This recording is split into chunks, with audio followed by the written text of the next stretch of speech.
Hey, welcome to Magnolia and Mimosas, where we're talking about real estate, real stories, and real sass. Some sass. Today we're going to be talking about the sweetest closing stories we ever had. Each one of us are going to share a story. Maria Aramburu, realtor with Next Home Magnolia Realty.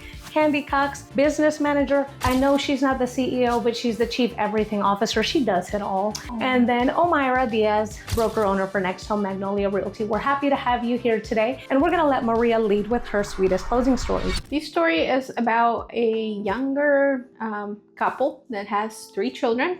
And they were going through a situation where the husband had been, or he was becoming a permanent resident in the United States, and we struggle with like going into getting information from Social Security, work history, credit history, and all those stuff. So, I mean, it was a true roller coaster. And then it came down to finding the perfect house. She wanted a bigger house. He wanted more land. You know how that goes. It's like trying to get couples into an agreement and all those things. But I think the hard work really comes together and makes you feel truly appreciated once you sit at the closing table with clients. And that closing actually brought me to tears because the kids had been playing hide and seek, tag with me. I mean, I kept those kids busy while the parents were actually looking at the home, making sure they were falling in love with their next home. You know, I walked in and I don't ever expect to get a closing gift, even though I normally do bring one for clients just because that's something I like to do and that comes from my heart. You know, I appreciate clients and referrals. But that day I walked in and I actually got a gift and a card. It was a picture of a house with the mom and dad and the 3 little kids and little handprints, and you could tell that they had finger painted that picture. So sweet. So sweet. that's something that I keep in front of me, you know, on a shelf. This is why I do what I do. You're putting humans over houses, people above the transaction, people over profit. That's what Next Home stands for. So I think it's beautiful. I am not gonna lie, you guys. She posted on Facebook and the kids were running around choosing their rooms, and it was so heartwarming. I cried watching the video, so I'm proud of what she does here. Well, how about you, Miss Candy? We're gonna turn it over to you. What sweet closing stories have you had? Well, first off, I want to thank you for having me. Hi, we're happy to have you. I love it here. It is very professional and light and happy, and I love all those things. So my favorite, I think the sweetest, is an elderly couple that they had found each other over years and years, and their previous spouse had passed away and things like that. But they found each other, and they ended up buying a house. And it was the sweetest. It was just precious. Just old relationship, old flame rekindled. They were all like twin-headed, you know, from Bambi. They were just, it was so adorable. That was the sweetest closing night. That's sweet. That's sweet. Well, I have one too. This person and her boyfriend both follow me on Facebook, and they are one of my very first clients. So I closed on their property back in 2016, and I will never forget them. The price point was in the $30,000 range at a time where average prices were $146,000 in this area. Currently, they're sitting at $285,000 as of May 2025. They were living in a hotel. She was working in the hotel, ended up being let go, and they gave her a few short weeks to find a home, and it was right before Christmas. So it's freezing cold. I don't even know how many realtors to try and serve them. And because of the price point, they were blown off. They contacted me and I said, of course, I'll move mountains, do whatever I can to help you. I drove them around to get letters from creditors to prove their credit worthiness. And within a couple of weeks, we got them into their home right before Christmas. Terribly wrong. They could have been homeless right around the holidays. And the fact that they contacted me, and when she shared crying that no one would help her, that one sticks with me. So every time I see her around, I give her a big hug, wish her well, and I'm so glad I was able to find them that house. And it was a move-in ready, 2-bedroom, 1 bath, baseboard heaters, a little bungalow in Elizabethton, Tennessee, and it was just perfect. She sends me pictures of her garden. I felt like I made a difference. Yeah. That's memorable, definitely. Well, I don't know if I should say something, but I had clients that bought a house and like 2 days later, they went and talked to the neighbor, and the neighbor told them, oh, by the way, somebody was shot dead bed in your house. Ooh. Oh.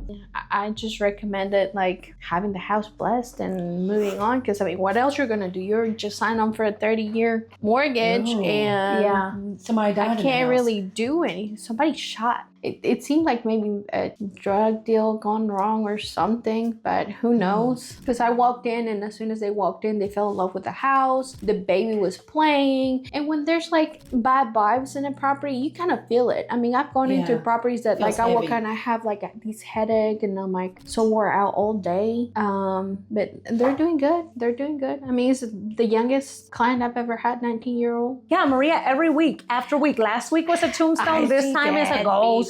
But I mean, I see dead people. Sometimes we just don't know. Nobody's disclosed that to us. If someone were to disclose that to me, absolutely, I would share it, because that is a material fact. Right. A lot of homeowners will keep it hush hush, and we don't know. So I was word to the wise, if you're going to buy a house and you care if there's been a murder or suicide, God, this turned real dark real fast. Google the address and see if there are any news articles related to that address that might be of interest to you. Candy, how about you? Any horror stories in lending that you would love to share? Well, I know at a closing one time, I know the sellers were fighting with the buyers and they weren't getting along, so we had to put them in different rooms. And so it was a very awkward closing. That happens. Yeah. That happens. You do have to divide and conquer, and just make sure we get through the transaction, get the person their keys, get the other person their money, wish them well.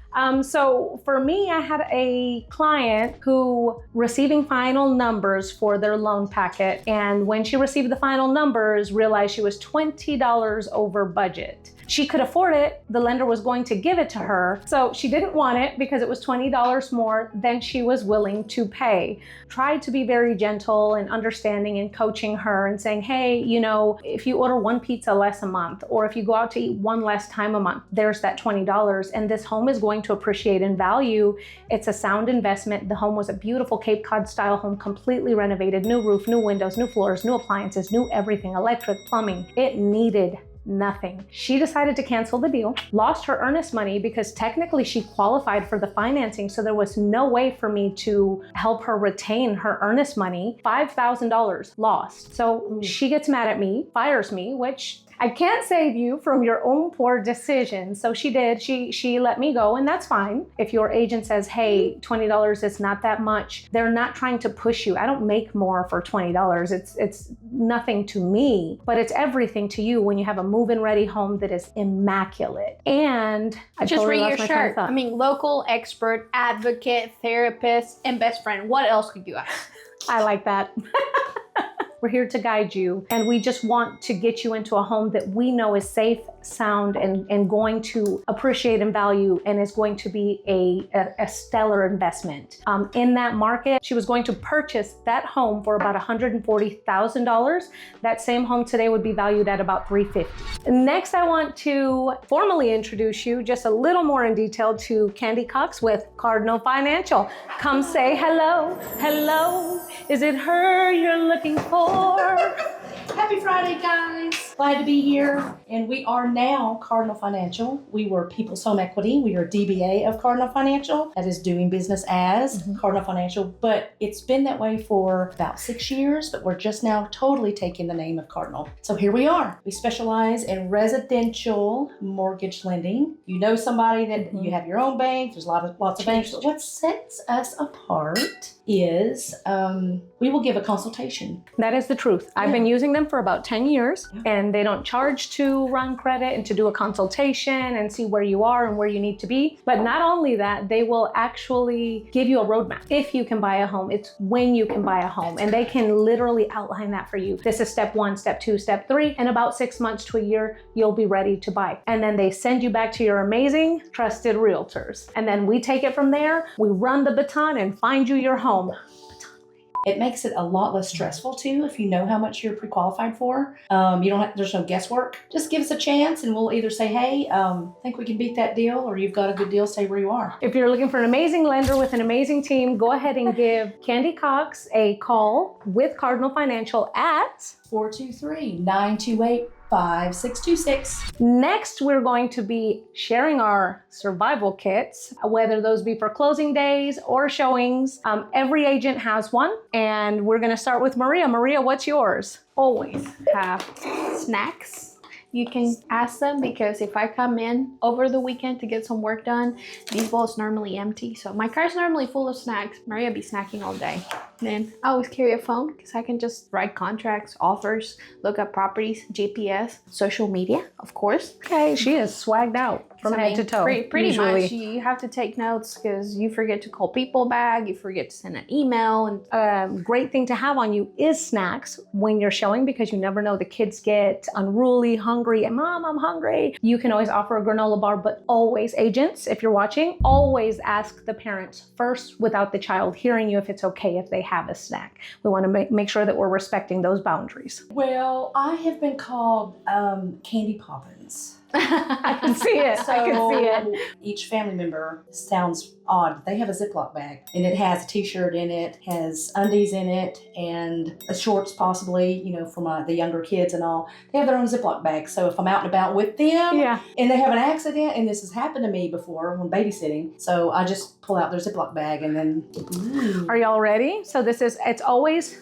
at the ready, somewhere within reach. It is a Next Home branded box with goodies in it. Sometimes you just need a drink, or you need some sweets, right? Or you're gonna have a kid there and you need a little stuffy to make them happy and make their day, because it makes it memorable for them as well. One of the things that I love to purchase are these little shooters from Old Smoky Moonshine, locally made here in East Tennessee. My favorite flavor is this butter pecan, and I tell the wives, the guys can drink it too, but this is for your wife. And then usually what I do is I have a Tennessee Hills Distillery, a bottle of whiskey. This is a local, actually, to Northeast Tennessee. Jonesboro, if I'm not mistaken, is where they're made. So we like to welcome people to Tennessee by giving them a little piece of our home, something that we're proud of, and kind of start them off right on the whiskey trail. A lot of people come to our region looking for that whiskey trail. So we put it in a branded box. You get a little Luke, some sunglasses, usually a gift card for dinner or something else in there, or something special to you.